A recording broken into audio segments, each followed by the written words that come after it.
At last, Kirklees Keep. Sinister lair of the Prioress. Wow. I hope we can find some of these workers alive. Your brother included, Tuck. I could use a day without any lethal traps around me. I feel ya. I almost died twice today. Third time's the charm.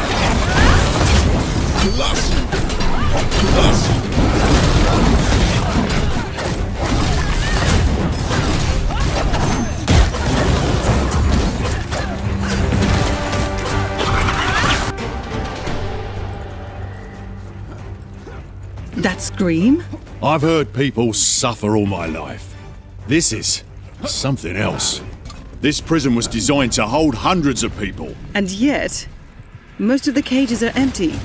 Where are all the prisoners? I have a feeling we're fighting them. Our opponents here are different from the goons we fought in Loxley.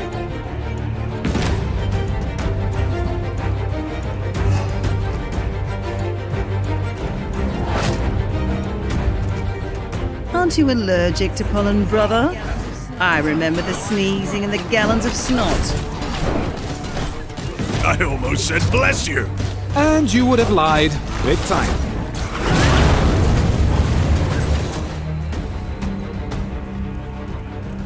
Whoa. How about that? Looks like someone mixed steel and body parts to an uncertain outcome. Prioress, show yourself. Your hellish deeds cease tonight.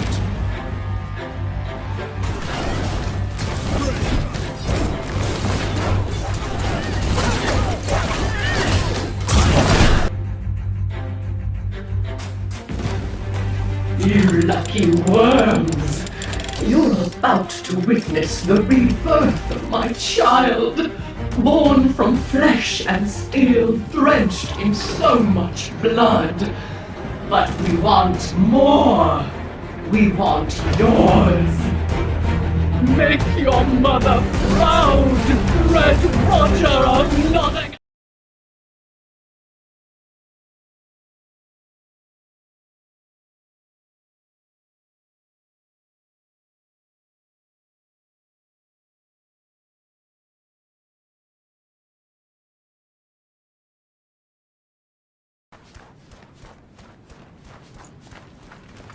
At last, Kirklees Keep.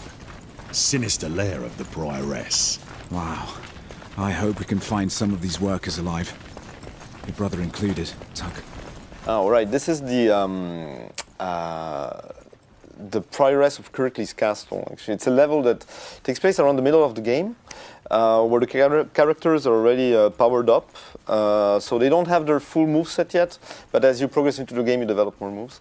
This is one of the parts of the levels where there's no combat, but it's an opportunity for us to develop the narratives, to have the characters talk together,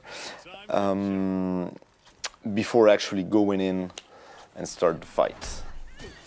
So here you can see the player enter one of the many combat arenas in Gangs of Sherwood, where you fight together a large group of enemies together with your friends.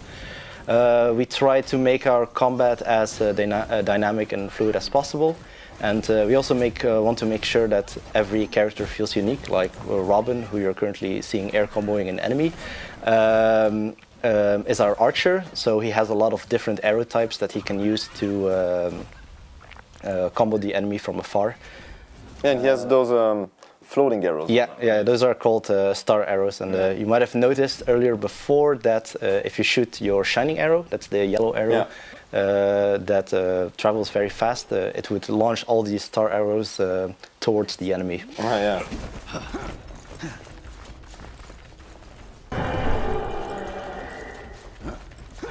That scream? I've heard people suffer all my life. And these arenas are connected by these parts of the level where we have a bit of platforming and traversal. It's very unique looking for like the Robin Hood mythology. Right. I guess we really, their own thing with the traditional Robin Hood story. There's really this mix of medieval and technology. And as you go in this level, the technology becomes more and more present, actually. Now here's another arena. Yeah. That's a Ferrum coil. So that Ferrum coil makes it so that all the enemies in the arena become invulnerable. And if you want to try to damage the enemies, you'd have to destroy the Ferrum Coil first. Yeah. Yeah, this is Marion. Marion, yeah. This is our assassin character, and she has the unique ability of throwing daggers that stick on the enemies, and that's that little number you see on top of the enemy's head. And Marion has the ability to then trigger those daggers by performing a specific attack. And that's massive damage. And it does a lot of damage. Yeah. It creates this really cool like in-out playstyle where you pester enemies from afar, and then once the moment is there, you try to trigger as much daggers as possible. But that's her advanced mechanic, right? Yeah. All the characters, they have their own basic playstyle. Yeah. Marion has this sword that becomes a chain, but then she can do actually this dagger stacking mechanic. Right? We found it important that we design a combat in such a way where like it's easy to get into, but it's there's still some room for mastery. The Prioress is definitely up to something. Confessions don't require that amount of machinery for sure. Well, no matter how painful they get. Here we come at one of the resistance checkpoints where you can donate the gold you've gathered by playing through the level. When you donate gold, you can notice at the top left that your team's power level starts to increase. And once your power level has gained a level, your character does more damage. Okay, you get buffs. Right? You get buffs, you get more health, you get more damage, and it also heals you. Yeah. Oh yeah, I guess that's... So it's really important that you donate your gold to the people.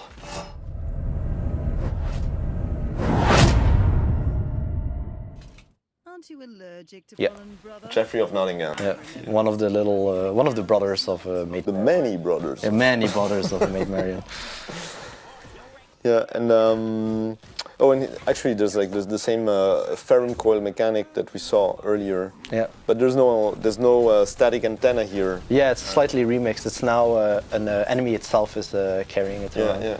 And it's that's something we're really focused on to make the encounters unique and different, to create different scenarios. Their own gimmicks, right? Yeah.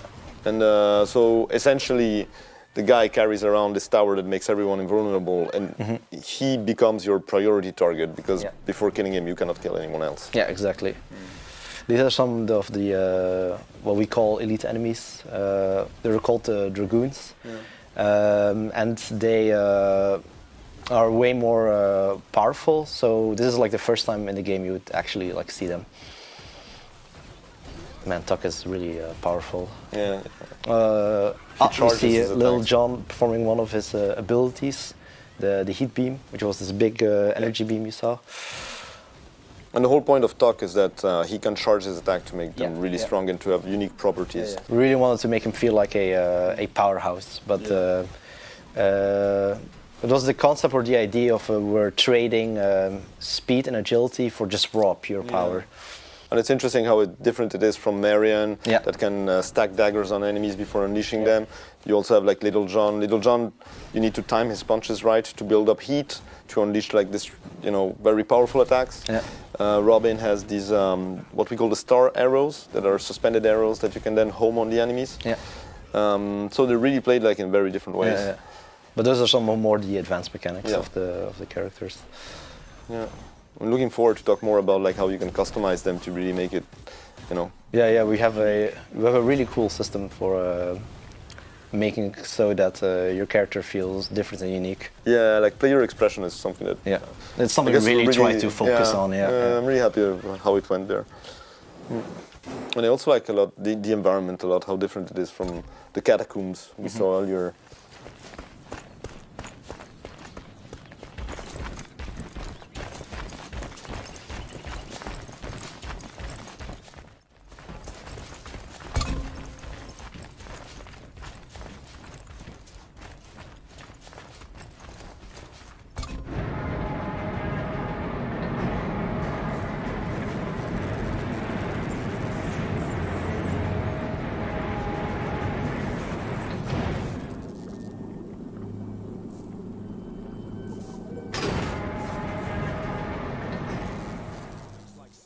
And this part of the level is actually the laboratory of the Prioress.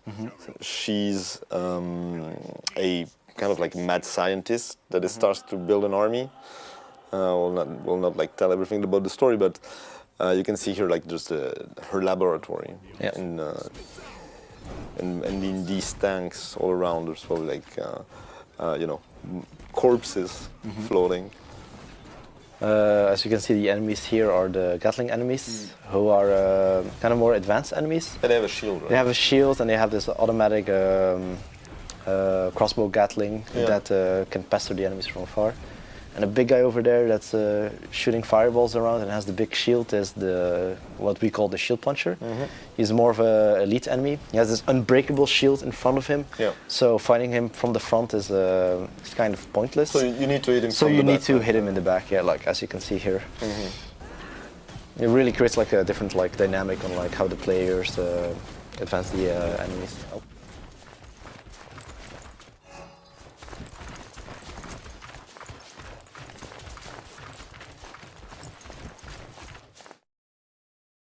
You lucky worms!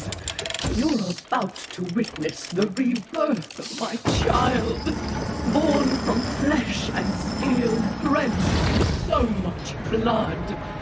But we want more! And there's the big boss Prioress. herself. Yeah, the Prioress. Prioress of Kirklees.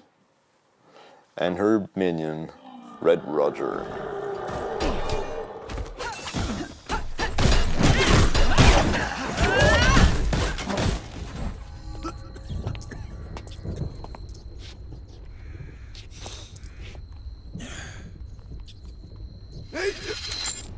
The Sheriff appreciates your contribution.